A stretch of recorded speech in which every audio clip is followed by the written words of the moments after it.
आजच्या डिजिटल युगामध्ये computer, mobile, laptop यासारख्या इलेक्ट्रॉनिक डिव्हाइसेसचा वापर वाढत चाललेला आहे. यासारख्या कम्प्युटर डिव्हाइसेसमध्ये आपण इलेक्ट्रॉनिक रेकॉर्ड स्टोअर करत असतो. जसे की ऑडिओ असेल, व्हिडिओ असेल, फोटोज असतील, स्क्रीनशॉट असेल, चॅटिंग असेल, यासारखे इलेक्ट्रॉनिक डेटा आपण इलेक्ट्रॉनिक डिव्हाइसेसमध्ये स्टोअर करत असतो. तर आज आपल्याला कुठल्या ना कुठल्या कोड केसमध्ये हे इलेक्ट्रॉनिक रेकॉर्ड्स बघायला भेटतात आणि हे इलेक्ट्रॉनिक रेकॉर्ड कोड केसमध्ये महत्त्वपूर्ण भूमिका बजावत असतात. तर आजच्या या व्हिडिओमध्ये आपल्याकडे जर एखादा इलेक्ट्रॉनिक एव्हिडन्स असेल किंवा इलेक्ट्रॉनिक रेकॉर्ड असेल तर तो कोर्टात कसा प्रस्तुत करायचा आणि केव्हा कोर्ट हे इलेक्ट्रॉनिक रेकॉर्ड पुरावा म्हणून ग्राह्य धरतं हे आपल्याला बघायचं आहे.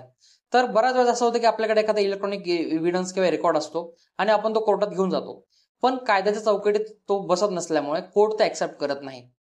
आणि हे सारखे इलेक्ट्रॉनिक रेकॉर्ड कोर्ट केव्हा पुरावा म्हणून ग्राह्य धरतं, तर यासाठी आपल्याला नवीन कायद्यामध्ये म्हणजेच भारतीय साक्ष अधिनियम 2023 मध्ये काय तरतूद केलेली आहे त्यामधले 3 महत्वपूर्ण सेक्शन 61, 62 आणि 63 काय आहेत हे आपल्याला आजच्या व्हिडिओमध्ये बघायचं आहे. हा व्हिडिओ शेवटपर्यंत बघा आणि जर चॅनलवर नवीन आले असतील तर चॅनलला आता सबस्क्राईब करा, जेणेकरून तुम्हाला असेच व्हिडिओ आमच्याकडून बघायला मिळतील. नमस्कार मित्रांनो, मी Abhishek Dharmadhikari, cyber expert, cyber YouTube चॅनलवर तुमचं हार्दिक स्वागत करतो. एखादा इलेक्ट्रॉनिक रेकॉर्ड आपल्याकडे जर असेल आणि आपल्याला तो कोर्टात द्यायचा असेल तर आता नवीन कायद्यामध्ये भारतीय साक्ष अधिनियम 2023 मध्ये महत्त्वाचे असे 3 सेक्शन सांगितलेले आहेत. या 3 सेक्शन्स मध्ये तिसरा जो सेक्शन आहे सेक्शन 63, यामध्ये जे सर्टिफिकेट फॉर्मॅट आपल्याला दिला आहे तो आपल्याला त्यासोबत जोडून कोर्टात देणं हे आवश्यक आहे. याआधी आपण इलेक्ट्रॉनिक एव्हिडन्स भारतीय साक्ष अधिनियमाच्या आधी इंडियन एव्हिडन्स ऍक्ट त्याच्यासोबत 65B सर्टिफिकेट जोडून आपण तो कोर्टामध्ये देत होतो, पण आता या नवीन कायद्यानुसार आपल्याला सेक्शन 63 सर्टिफिकेट जोडणं अनिवार्य आहे. तर हे जे सेक्शन 61, 62 आणि 63 आहेत हे Indian evidence act pass 65A आणि 65B हेच आहेत, फक्त त्याच्यामध्ये थोडंसं इलॅबोरेट करून आपल्याला सांगितलेलं आहे. तर काय आहेत ते सेक्शन्स ते बघूया. तर सेक्शन 61 जो आहे भारतीय साक्ष अधिनियम 2023 मध्ये तो काय सांगतो आहे, तर ऍडमिसिबिलिटी ऑफ इलेक्ट्रॉनिक और डिजिटल रेकॉर्ड. म्हणजेच काय, तर आता तुम्हाला इलेक्ट्रॉनिक रेकॉर्ड सोबत डिजिटल रेकॉर्ड जे आहेत तेही तुम्हाला कोर्टात देता येणार आहेत. कोणताही इलेक्ट्रॉनिक किंवा डिजिटल रेकॉर्ड तुमच्याकडे असेल तर कोर्ट ते डिनाय करू शकत नाही. याची पण तेवढीच व्हॅल्यू समजली जाईल जेवढी दुसऱ्या एव्हिडन्सचे असते, जसे की ओरल एव्हिडन्स किंवा डॉक्युमेंटरी एव्हिडन्स. आणि हे जे एव्हिडन्स असतील याला प्रायमरी एव्हिडन्स म्हणून कन्सिडर केलं जाईल. यानंतर सेक्शन 62 जो आहे तो काय सांगतोय, तर याच्यामध्ये काही आपल्याला स्पेशल प्रोव्हिजन्स दिलेल्या आहेत इलेक्ट्रॉनिक रेकॉर्ड किंवा डिजिटल रेकॉर्ड संदर्भात. तर काय आहे त्या स्पेशल प्रोव्हिजन्स किंवा स्पेशल सेक्शन्स काय आहे त्याच्यामध्ये, तर अट फक्त एवढीच आहे की त्याच्यामध्ये सेक्शन 63 मध्ये ज्या कंडिशन्स दिलेल्या आहेत ते पूर्ण झालेल्या असाव्या आणि त्याला सेक्शन 63 नुसार जे सर्टिफिकेट सांगितलेलं आहे ते जोडलेलं असावं. त्यानंतर येतो महत्वपूर्ण म्हणजेच सेक्शन 63. हा काय सांगतो आपल्याला, तर admissibility of electronic record. Electronic record कोर्टात प्रस्तुत करत असेल तर याच्यासाठी आपल्याला 5 सबसेक्शन सेक्शन 63 मध्ये दिलेले आहेत. त्यामधला पहिला सबसेक्शन हा आहे कम्प्युटर आउटपुटच्या संदर्भात. तर कम्प्युटर आउटपुट म्हणजे काय, तर एखादा इलेक्ट्रॉनिक रेकॉर्ड आपल्याकडे असेल तर तो प्रिंटेड फॉर्मॅटमध्ये असावा आणि त्याला इलेक्ट्रॉनिक फॉर्ममध्ये कॉपी केलेला असावा. यालाच आपण कम्प्युटर आउटपुट असं म्हणतो. हे असं जर असेल तर याला डॉक्युमेंट म्हणून कोर्टामध्ये कन्सिडर केलं जाईल. यालाही तेवढंच महत्व राहील जेवढं बाकीच्या डॉक्युमेंट्सला असतात. म्हणजे काय, तर आपल्याकडे एखादी इलेक्ट्रॉनिक फाईल म्हणजे इलेक्ट्रॉनिक रेकॉर्ड म्हणजे कॉल रेकॉर्डिंग फाईल असेल तर कॉल रेकॉर्डिंग फाईल जी आहे आपल्या मोबाईलमध्ये आपण रेकॉर्ड केलेली ती त्याचं जे ट्रान्स्क्रिप्शन वगैरे आहे ते आपल्या याच्यासोबत जोडलेले असावं आणि त्याच्यासोबतच कॉम्प्युटरमध्ये ती जी मोबाईल मधली फाईल आहे ती कम्प्युटरद्वारे पेनड्राईव्ह मध्ये आपण टाकून ती कोर्टामध्ये सबमिट करायला हवी. हे सेक्शन हे जो आहे हा सेक्शन 63 मधला पहिला जो सबसेक्शन आहे ते सांगतोय. त्याच्यानंतर सबसेक्शन 2 काय सांगतोय, तर याच्यात काही कंडिशन्स दिलेल्या आहेत त्या पूर्ण झालेल्या असाव्या. ज्याच्यातून तुम्ही कम्प्युटर आउटपुट तयार करत आहे ते जे कम्प्युटर डिव्हाइस असेल ते रेग्युलर यूज मध्ये असलं पाहिजे आणि ते कोणाच्या तरी कंट्रोलमध्ये असावं. त्याच्यानंतर 2 नंबरचं रेग्युलर त्याच्यामध्ये इन्फॉर्मेशन स्टोअर केली गेली पाहिजे. 3 नंबर, ते जे डिव्हाइस असेल ते व्यवस्थित काम करत असलं पाहिजे, त्याचा कुठलाही अफेक्ट हा इलेक्ट्रॉनिक रेकॉर्डवर पडला नाही पाहिजे. आणि 4 नंबर, ती जी इन्फॉर्मेशन प्रिंटेड फॉर्म मध्ये आहे ती ऍज इट इज ऍक्युरेट असली पाहिजे, जसा की इलेक्ट्रॉनिक रेकॉर्ड असेल.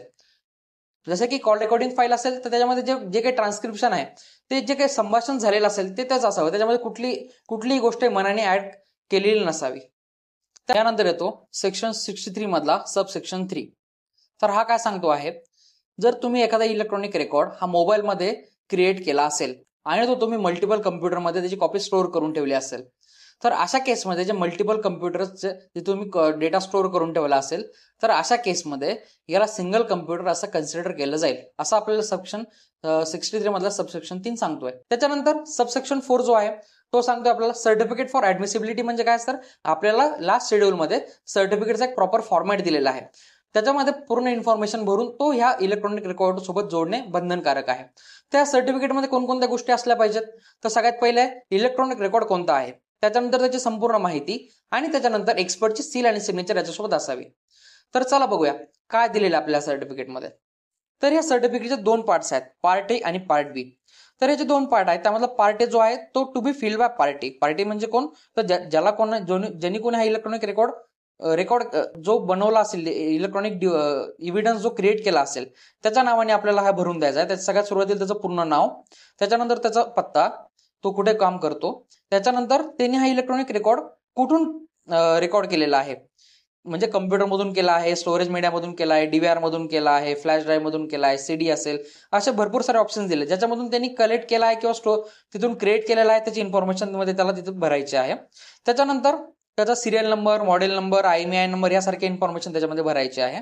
आणि लास्टला तो जो आहे त्याच्यामध्ये तो आपण ओन करतो आहे, मेंटेन करतो आहे, मॅनेज करतो की ऑपरेट करतो आहे, यासारख्या याच्यामध्ये आपल्याला टिक मार्क करून ते आपल्याला द्यायचा आहे. त्याच्यानंतर पार्ट 2 म्हणजे त्याला आपण म्हणतो पार्ट बी. पार्ट बी जो आहे तो एक्सपर्ट कडून भरून घ्यायचा आहे, त्याच्यामध्ये एक्सपर्टचे डिटेल असतील. मग एक्सपर्टचे डिटेल्स असल्यानंतर एक्सपर्टने हा एव्हिडन्स कुठून कलेक्ट केला तो त्याची माहिती त्याच्यामध्ये भरेल. त्याच्यानंतर लास्टला त्याला एक हॅश व्हॅल्यू ज्या फॉर्मॅटमधून किंवा ज्या अल्गोरिदमचा वापर करून त्यांची हॅश व्हॅल्यू काढलेली आहे ती त्यामध्ये टिक मार्क करायची आहे. त्याच्यासोबतच त्यांनी हॅश व्हॅल्यू कधी काढली याचा डेट अँड टाइम, त्याची प्लेस, त्याच्यानंतर त्याला डिटेलमध्ये हॅश व्हॅल्यू रिपोर्ट लावून हे सर्टिफिकेट आपण कोर्टामध्ये देऊ शकतो. आणि लास्टला त्या जो कोणी एक्सपर्ट असेल त्याचा नेम, डेजिग्नेशन आणि सिग्नेचर याच्यावर असणं बंधनकारक आहे. हे झाले 4 सबसेक्शन्स. यानंतर येतो सेक्शन 63 मधला लास्ट सबसेक्शन म्हणजे सबसेक्शन नंबर 5. याच्यामध्ये आपल्याला पूर्ण सेक्शन 63 जो आहे त्याचा पर्पज सांगितलेला आहे की आता मेन पर्पज काय आहे, तर कुठलाही ह्युमन इंटरव्हेन्शन शिवाय सायबर फॉरेन्सिकचे टूल्स वापरून कुठलाही इलेक्ट्रॉनिक रेकॉर्ड हा आपण कोर्टामध्ये प्रोड्यूस करायला हवा, जेणेकरून याच्यामध्ये कुठलेही इलेक्ट्रॉनिक रेकॉर्ड टॅम्पर होण्याची शक्यता राहणार नाही. यामध्ये बघ इलेक्ट्रॉनिक रेकॉर्ड कलेक्शन पासून त्या हॅश व्हॅल्यू रिपोर्ट बनवण्यापर्यंत हा या सेक्शनचा मेन पर्पज असणार आहे. तर सायबरियॉन कंपनी आपल्याला 63 certificate, 65B certificate, hash value report, audio video transcription यासारख्या सर्व्हिसेस प्रोव्हाइड करत असते. तर तुम्हालाही कुठला एव्हिडन्स ऑथेंटिकेट करून घ्यायचा असेल तर तुम्ही आमच्याशी खाली दिलेल्या नंबरवर संपर्क साधू शकता. तर हा व्हिडिओ तुम्हाला आवडला असेल तर लाईक करा आणि मित्रांसोबत शेअर करायला विसरू नका. धन्यवाद.